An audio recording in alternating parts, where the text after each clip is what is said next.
Abby Tedros here at the WBTV News Now desk, and right now I am tracking holiday travel as we deal with COVID-19 and the Omicron variant. Officials at Charlotte Douglas International Airport say that we are in the stretch of those busiest holiday travel days before Christmas. So let's see how things are shaking out right now. 66,000 to 77,000 passengers are expected to depart the airport daily today through Thursday. Then the day after Christmas, the airport is packed again with the same daily numbers through December 30th. And it looks like the latest COVID surge isn't impacting travel. Joining me now to talk about navigating airports this season, travel industry expert Henry Hardeveldt. Henry was able to talk to me specifically about the Omicron variant and what it's looking like at airports. Let's start off with requirements for vaccination and COVID-19 tests. Hello. If you are traveling within the U.S., the only place you'll need to be concerned about having a negative COVID test, is Hawaii. If you're traveling up to New York, or if you're going anywhere within the continental U.S. Or to Alaska, you don't have to worry about that. But Hawaii, you do. If you're traveling abroad, whether you're going to Canada, Mexico, Caribbean, or somewhere further, such as Europe or South America or anywhere else, my advice is check with your airline's website. The big three airlines, American, Delta, and United, that fly overseas, plus all the foreign flag airlines, such as British Airways, all have information about the travel entry requirements, including whether or not you'll need to show proof of vaccination, if a test is required and what kind of test, and whether quarantine is required. Right now, we are dealing with not only the Delta variant, Omicron is a top concern also. So for those who are committed to making it to their holiday destination, they are going to go to the airport. What types of items should they have in their travel kit?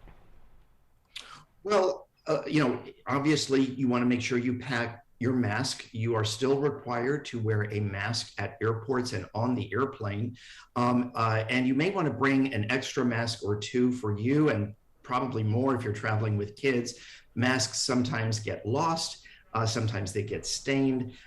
You just don't want to be caught without that, because you cannot fly without a mask. If you are driving or flying, bring hand sanitizer. If you're traveling somewhere, bring some snacks with you, because not all airport concessions are open if you're flying, and airlines are limiting what they are selling and serving on flights. Don't forget the chargers for your devices. And if you're traveling abroad, remember, you will have to take a COVID test within 24 hours of returning to the U.S. if you're flying back home. So look into getting an at-home rapid testing kit. The U.S. does accept an antigen test as valid, and you may be able to buy these through your airline or at a pharmacy, but just make sure that it is acceptable for travel. Not all of these at-home testing kits are. All right, and if you're traveling with kids, any advice for families who they will have, of course, the sanitizer, face coverings, anything else that maybe would help with the process? Well, get to the airport early if you are flying. You don't want to be caught in long lines, and you don't want to be stressed out about having to clear airport security, especially if you've got real young kids, where it can be a little scary and confusing sometimes for them. You're going to have a lot of people around, so also try to find quiet airport areas of the airport to sit if you can, if it's close to your gate. If you're driving, plan on a few rest stops. Make sure that you bring some snacks and other things to keep your kids entertained and distracted. So games, books, whatever you and your children are comfortable with, so that the trip goes smoothly for everybody. Henry, is there anything that I left out, maybe anything that you'd like to add?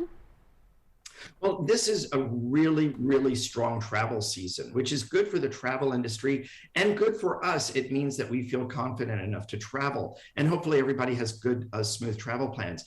It never hurts to give yourself extra time to get through airports, or a little extra time on the road in case of delays. Make sure you subscribe to your airline's flight updates if you're taking a flight so that you can be alerted if your gate changes, if there's a schedule change, a delay, a cancellation, things like that. Check the weather, of course, that's always important.